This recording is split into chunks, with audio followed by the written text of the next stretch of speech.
far? We're at the hump of the week, Wednesday. Yeah, I mean, the week hasn't been bad, except for me being stuck in a flood on Sunday. That was not great. I was not happy about that. I was on my way to Queen's Bowling and Skate, I believe it's called. I was all glammed up, ready, and I've walked out the house and it is raining. And I thought to myself, I'll make it to the train station and I'll be all right. I've got an umbrella. And then we're walking up the road and everywhere is flooded, as in like my Converses were soaked. Like it felt like I was walking in a massive river everywhere. Like even when I got onto the train, hair was ruined, I was just wet. But apart from that, and dealing with bipolar weather, everything has been okay. Lit. I literally just had to sort out my Barbie, aka my wheels. Had to sort out my brake pads. They were scratching. So we're sorted with that. So yeah, the week is actually not too bad. Been in the gym?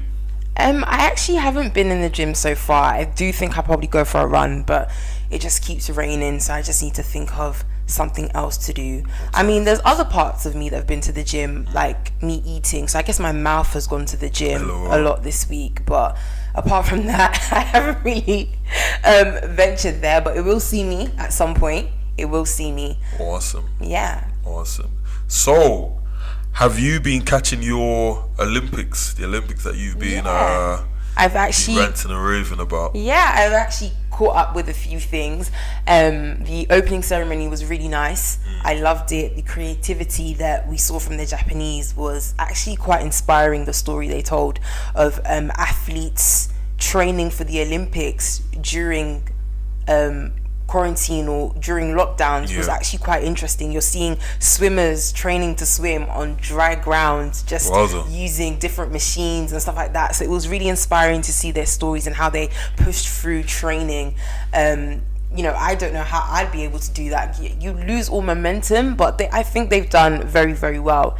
And the stands and the crowd that you would normally have in the stadium wasn't the same because of COVID. There isn't that many guests in the stadium, so it's like as the teams were coming in, every country was almost the spectator for the next. It's like the teams were the spectators. There wasn't many of them there, but it was nice.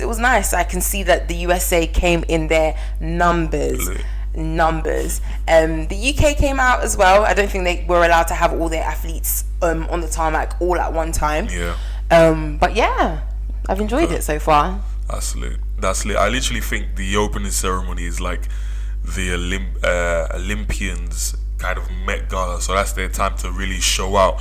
Even if their country doesn't do too well, it's kind of like you come in, you have a go hard. In fact, there's no even alternative to the going hard. You just go hard with the opening ceremony, so that's lit. I know it must be like a very thrilling experience walking there, holding your flag. Definitely. I mean, some of their costumes weren't the greatest, honestly. Some people had red plimsolls on. I don't know what that's all about. Wow, name countries. Name names. Name countries.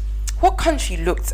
I think it was like a Swiss country, and they just had all the girls had blazers on, and I was thinking, but you're here to play sports. Like, I want to see some kits, some Puma, some Nike, and I think a few countries were sponsored by Puma, so their national kits were Puma, and it was really nice to see. But I know it's exciting times. That's lit. Actually, very much exciting times. That's lit. So, speaking of the Olympics, have you caught the news? Yes, I have. It's very interesting. It's causing quite a stir. But I'm totally for it. I'm totally for Simone Biles' sort of decision. And it's not something that you would see a lot of people do, especially in our generation. People are taught, like we were discussing in the car, people are taught from a young age to just push through the pain and push through any struggle. But at no point are we taught to pause and actually think and decipher whether our well-being, our mental well-being is all okay. And we sort of mask that with being so good at a sport, or them being so good at a sport. But I think it was a very powerful and brave move, very powerful move. So for those that are listening that don't know, so Simone Biles, 24-year-old gymnast, so she has actually withdrawn, I believe she's withdrawn from the Olympics to focus on her the mental side, the mental aspect of training, and stuff like that. So it actually, there is a lot of stuff for us to speak about, which pertains to the mind, and it pertains to definitely, in fact, yeah, the mind aspect of training.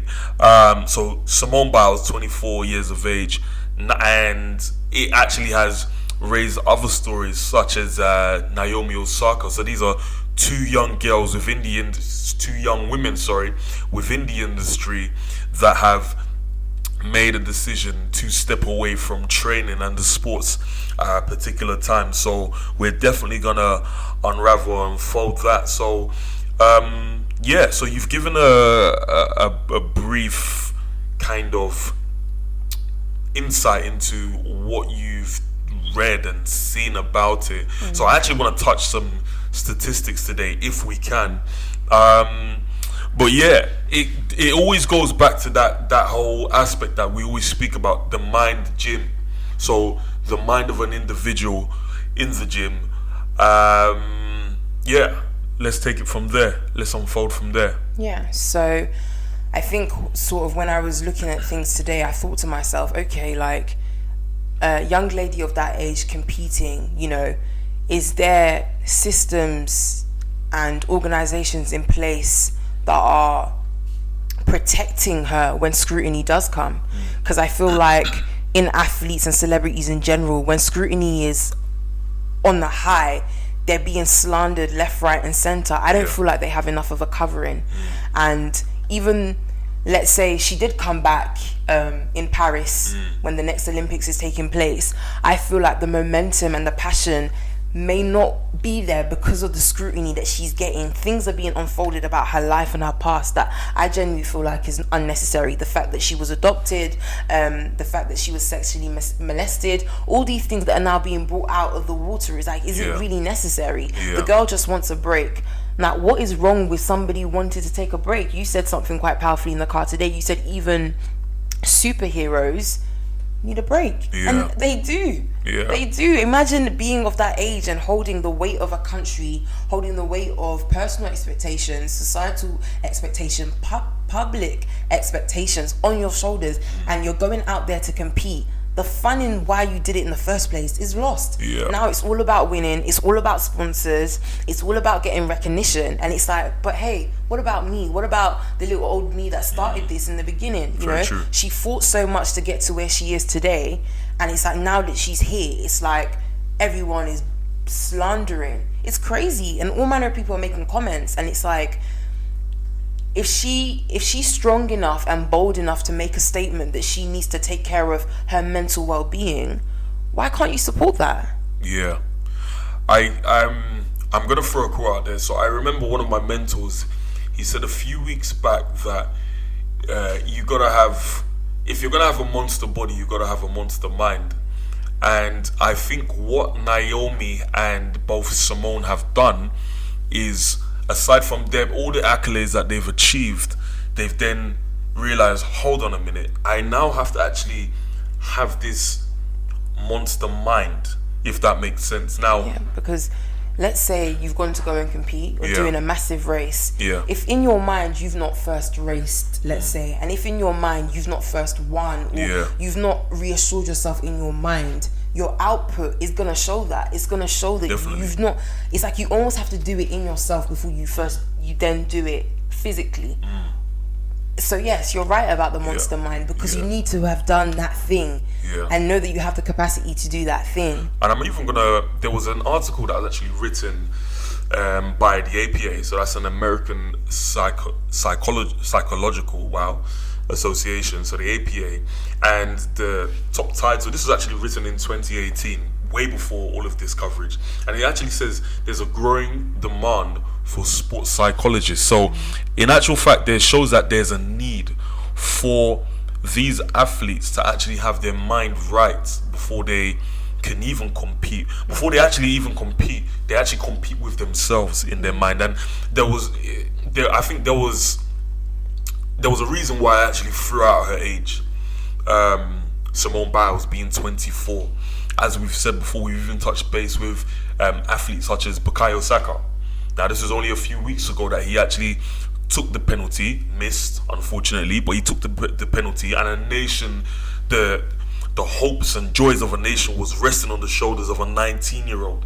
Now, there's a lot of psychological pressure within these fields, and it just shows that there's such a need for them to get their minds right before they compete within the industry. Yeah, that's definitely true. 100%. I remember someone like Simone Biles. Yeah. If she's now 24 and she's probably competed in 3 other Olympic events, she started from very, very young. Very young.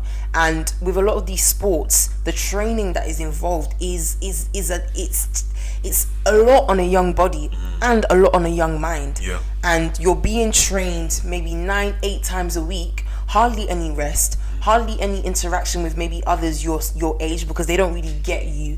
And I think for a lot of young people that are starting out in sport from a very young age, you don't have much friends because you're fighting for something. You're fighting to be a part of something and to eventually win something. So I think it's a very lonely journey at times. So imagine all of that, not being taught how to deal with all of that emotion. I feel like a lot of athletes hide these emotions that they may have and feelings towards a sport behind being so good at it. It's like they use it as a shield to not deal with the real issue at hand. Because I know for myself, when I was going to the gym and I'm training, it's like, oh yeah, I'm going to the gym, I'm gonna, let out all my stress. Short term, it's great.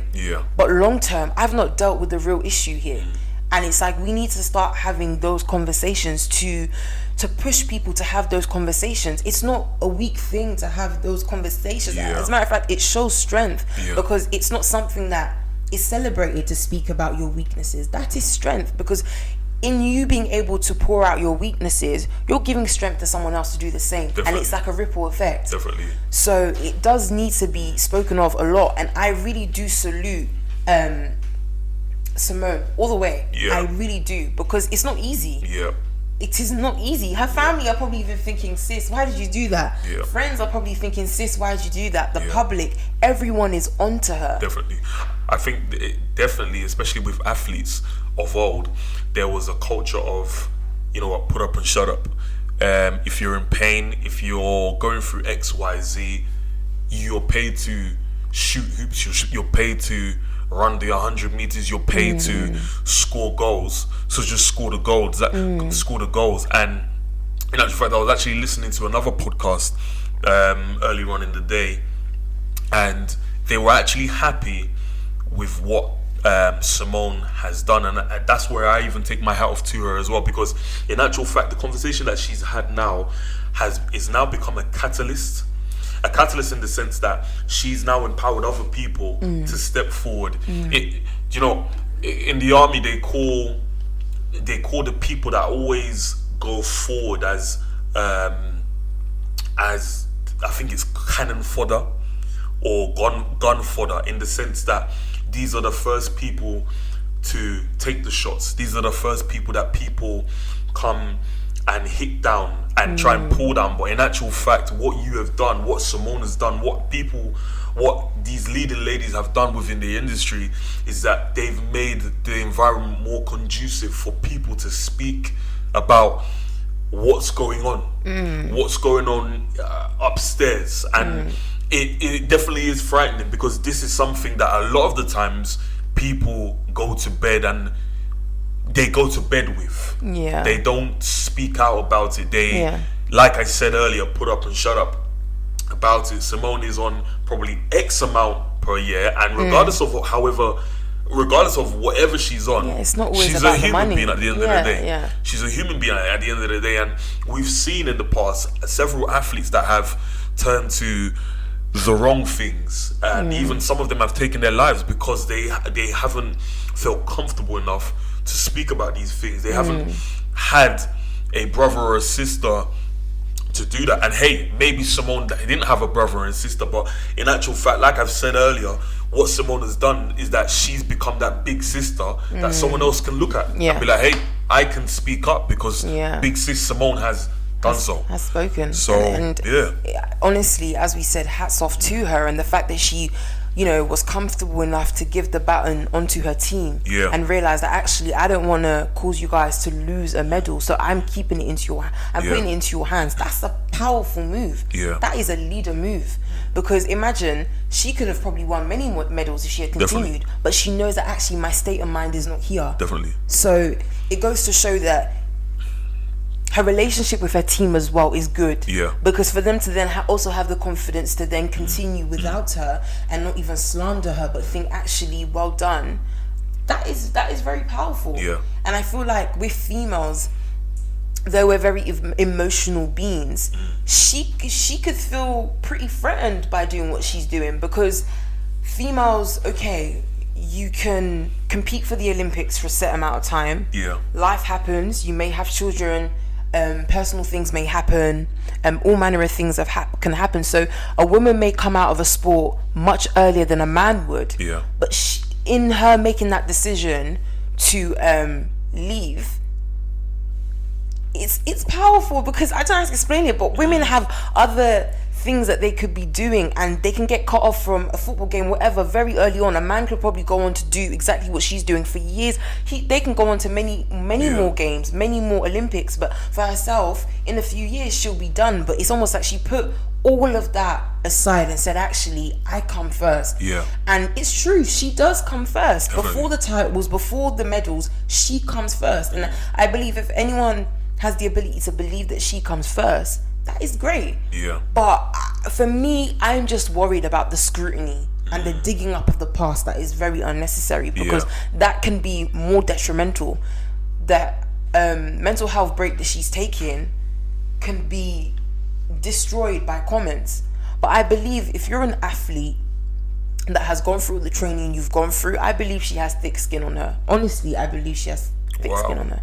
Do you know what's actually funny? I remember earlier on today we were actually speaking about what thick skin means to us, and I'm actually going to ask you that question. What does thick skin mean to you? I think for me it's how you process things that happen to you. Okay. Let's say you're coming from a background that wasn't the greatest, circumstances weren't the greatest, but you're sort of told or pushed to get on with it regardless. So I think over time, having experienced that, you start growing a thick skin, a tolerance to certain things because of what you've experienced. Experience actually creates that skin. That's what I think. Exactly that. A mate of mine who actually asked the question, so he was asking what thick skin means to us, and exactly that. I said it's a continuous action, because at the end of the day, look at your hands. As a gym goer, you look at your hands, you see calluses, and essentially that's thick skin. Now, that has been developed over time doing a specific action. Now, the only reason why I use that in terms of thick skin as an analogy is to show you that, hey, athletes of the past, they've developed a thick skin to deal with things that are happening to them, but it's in actual fact, what actually needs to happen is for them to open up about what they are going through. We were even speaking about earlier in terms of an athlete, and I think the biggest stumbling block that goes on is themselves, in the sense that you look at the Olympics is seen as the zenith, the creme de la creme of sports and athletics and everything like that. And you look at, for example, a Simone Biles, she probably started when she was 16, 17. Or probably younger than that. Or maybe younger than that, exactly. Yeah. So, or when she was featuring at her first major tournament, which was probably the Olympics. So that was whenever. And remember, the Olympics only comes every 4 years. So in actual fact, you see that a Simone Biles or another athlete, the mental pressure that they have to go through on a day-to-day basis is probably crazy, because they see themselves as, hey, I only have the lifespan of I only have a 16-year lifespan, a 16-year career where I have to show out and I have to try and either win bronze, silver or gold. And That's a lot of pressure. 100%. That's a lot of pressure, and you would fight through injuries. You would fight through and all manner of things. And I was even listening to another podcast, and they actually cited that Simone was saying that she feels cautious now. That as a 24-year-old woman, she feels old, and that's quite shocking. Yeah. Yeah. Not to give my age away, Simone's younger than me, and for her to say that she feels old. Oh my gosh, like. But then I guess she feels old in regards to her career. As you said, Olympics don't come, every week or every month. They're every 4 years. So in a sense, she may feel old because the next one, she'll nearly be hitting 30 when the next one comes around. Yeah. So I get where she's coming from, and it's almost like, okay, but is this the end though? That's what I'm worried about. Will this be the last time we see her? Like, will she come back and show out, and will it still be the same? Will that drive and passion still be there? Or will she realize, actually, I don't want to. Let me leave room for others. Yeah, I think she's the GOAT. She still is the GOAT. She's 100%. I believe, don't quote me if I'm wrong.